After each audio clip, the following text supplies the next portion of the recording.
Hello my friends, this is Pineapple and I'm Christina, and today's video is about how to overcome the bad days in our lives. And we all have those days that we feel really depressed and overwhelmed, and we want to just sometimes give up. We want to throw in the towel and say sayonara, bye-bye to this world maybe. And I want to help you to see how those bad days, those really hard days in our lives, what they can teach us and how to overcome them and get back to your happiness, get back to in a state of pure joy and bliss. And so pretty much when you have those days that are really throwing in you for a loop, and maybe you have a panic attack, or you have a time where really like something happens that makes you really upset and angry and makes you question your sanity possibly, or maybe you have a mental breakdown or something happens in your life that triggers a past wound or trauma. And when that happens, we really are thrown in out of the ordinary, in for a loop, and we don't know how to overcome these times. At times we get stuck in a loop of negativity, of anger, of frustration, and we are unable to just snap out of it. It's like you go in for a whirlwind down underneath the ground, and you're pulled very deep in your own wallow and pity and frustration, and then you don't know how to overcome it. You don't know how to just be happy again. So this video, I'll give you some tools and tricks and tips and just encourage you to how to overcome those days that are not so nice in our lives. So recently this happened to me, where I was really down on myself, and I had a really hard day when pretty much something happened and really it triggered my abandonment and the wound of rejection, and I felt really frustrated and angry, and just like, I think that sometimes in our lives when you don't completely fully deal with some type of trauma that happened maybe in childhood, or when somebody abandoned you, or when somebody really deeply hurt you, and you don't know that at that time, you don't know how to deal with it. You really don't have the resources or the knowledge of how to overcome it, how to heal from it. So you stuff those emotions deep down. You let those emotions you're unable to actually feel them. So you let them, you bury them inside and it gets really deep in our subconscious and even in our body.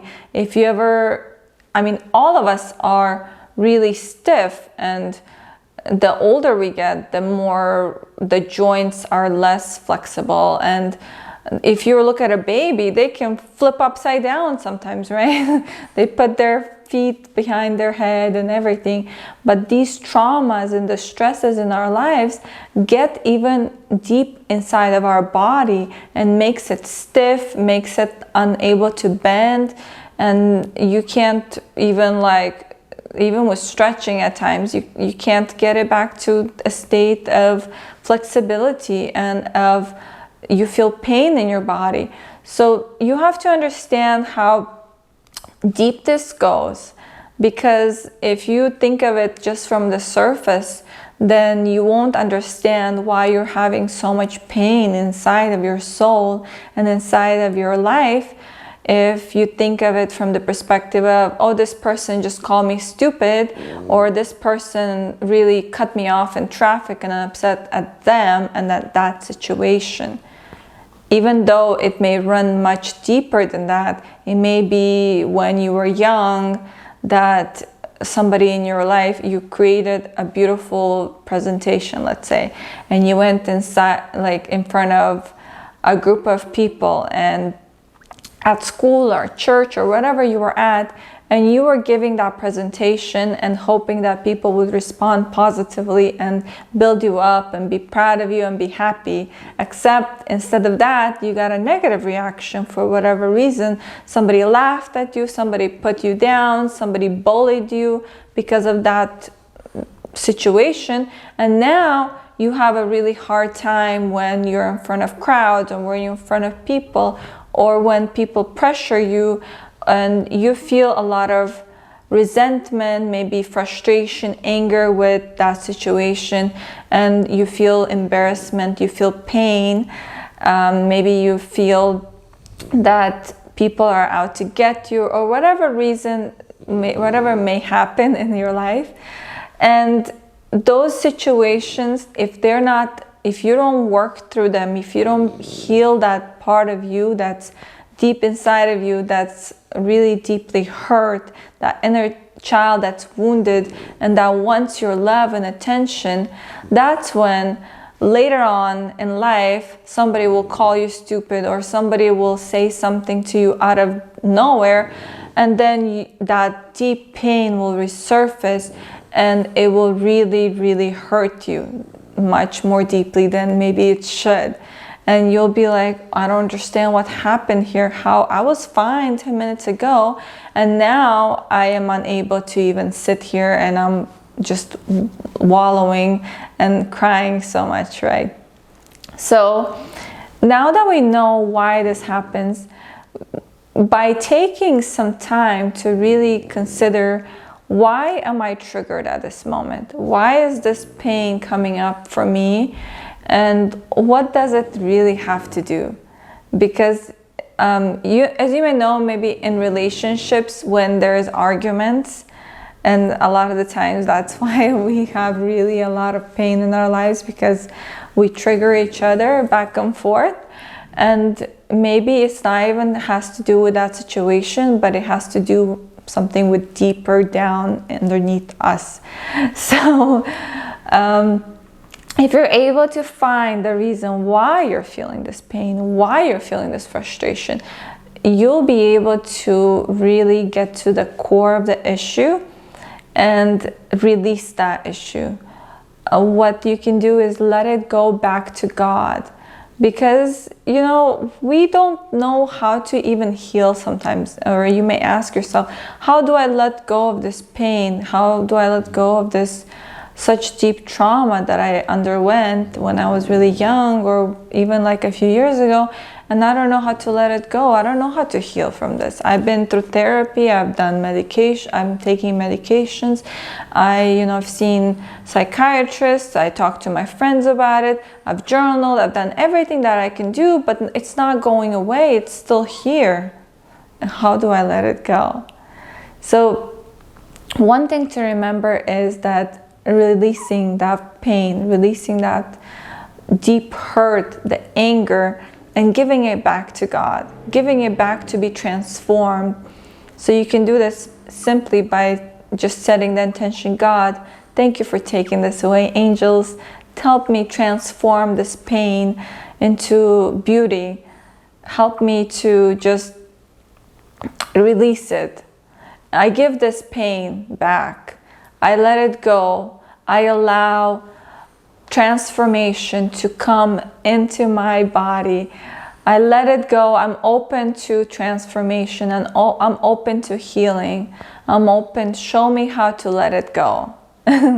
So even if by intention or by speaking those words, even in your own brain or out loud, they can have a transformative effect on you, because words have power, intention has power, and by letting it go, of that pain, by letting go of that frustration, now you can really move and take some steps towards healing yourself.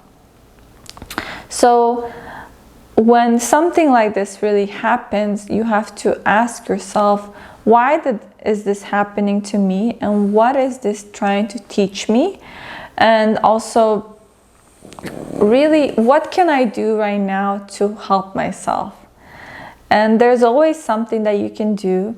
And what I recommend is, when something resurfaces in your life, when maybe you have a breakup or anything that's really deeply painful, or maybe a death of a loved one, or anything that's very painful for you to deal with, then I recommend for you to take some time to really step back and retreat and reflect and self-care. You know, I have a video about self-care which I can link up here.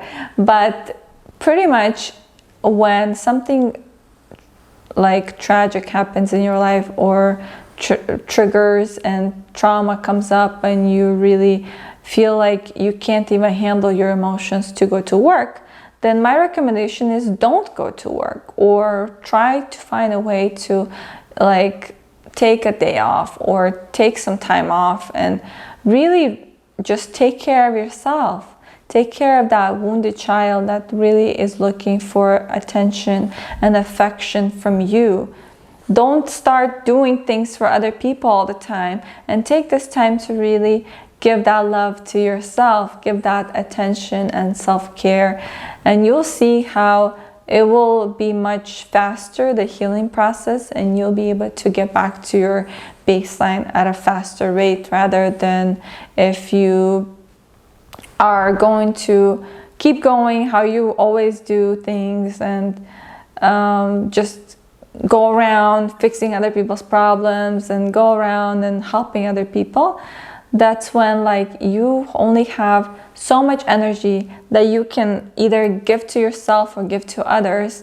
And if you are able to learn that and take that into consideration, and take that energy that you have, maybe you don't have much right now, take that energy that you have and invest it in yourself and in your self-care. And don't think about it from the perspective of this is selfish, this is really, I don't have the time, or I could be doing something more with this time. Your self-healing and your self-healing is a gift that you can give to yourself. Because imagine 10 years down the line, you have a business that's booming, or you have a family that's really loving and caring. So if you want those things, or if you want other things, we all want